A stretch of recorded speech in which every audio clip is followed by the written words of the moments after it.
Bonjour, chers auditeurs. Nous voici dans l'Évangile de Jean au chapitre 20 aujourd'hui, en ce jour qui souligne l'exemple de l'apôtre Thomas et dont on lit l'histoire dans le chapitre 20 et je lis que quelques versets, le verset 24 à 29.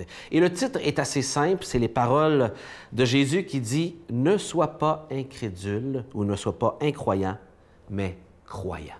Voilà l'invitation aujourd'hui. L'un des 12, Thomas, dont le nom signifie jumeau, ou vous voyez peut-être dans votre version le nom Didyme. Alors, en hébreu et en grec, c'est le mot jumeau. Alors, certainement qu'il avait un frère jumeau, n'était pas avec les disciples quand Jésus était venu. Les autres lui disaient « Nous avons vu le Seigneur ». Ils étaient tout excités.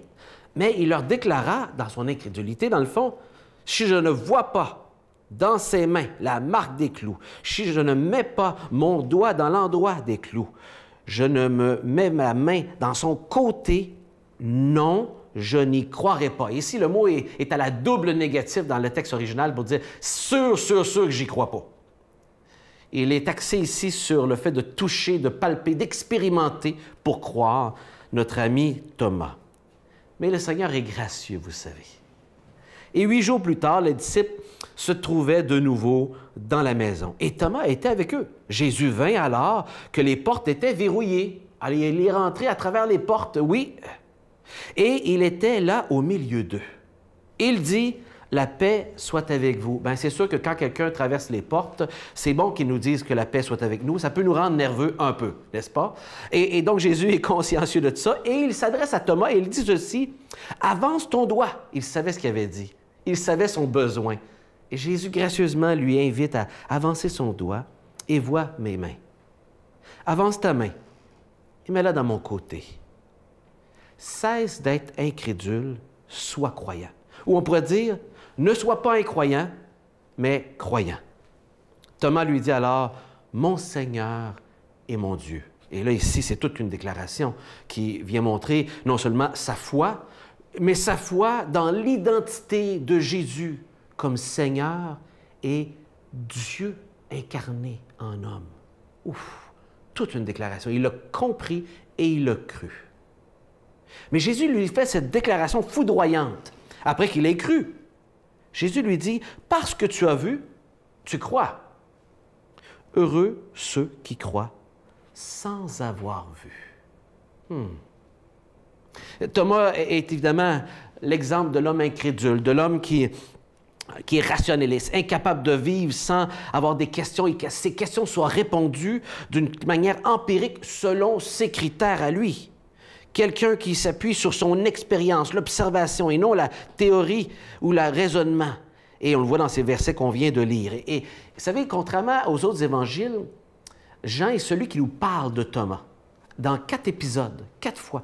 Les autres évangiles, Matthieu, Marc, Luc, n'en parlent pas de cet homme, si ce n'est que de le mentionner dans la liste des apôtres. Mais Jean souligne 4 petits épisodes avec Thomas. Et celle-ci est la 3e. Et dans les 2 autres, on voit ses questionnements, son raisonnement, qu'il veut comprendre. Et c'est Jean qui nous le souligne. Et ici, on voit un homme qui avait le témoignage de ses confrères. Pourtant, il savait comment ils étaient excités, qu'ils avaient vu Jésus, qu'il témoigne. Et il pouvait se rappeler des paroles que Jésus avait prononcées pendant sa vie, annonçant sa résurrection. Jésus l'avait dit à plusieurs reprises. Et pourtant, malgré le témoignage, malgré le souvenir des paroles de Jésus, il ne croit pas. Il résiste, il doute, il cultive le doute et il veut vivre la foi seulement à travers le fait qu'il a une expérience particulière. Et Dieu va être gracieux. Merci Seigneur. Il sait ce qu'il a de besoin et il lui accorde cela, voyant son incrédulité. Mais Jésus veut souligner dans cette histoire, et l'apôtre Jean, 5 fois le mot « foi » apparaît. L'enjeu de cette histoire, c'est la foi, de croire.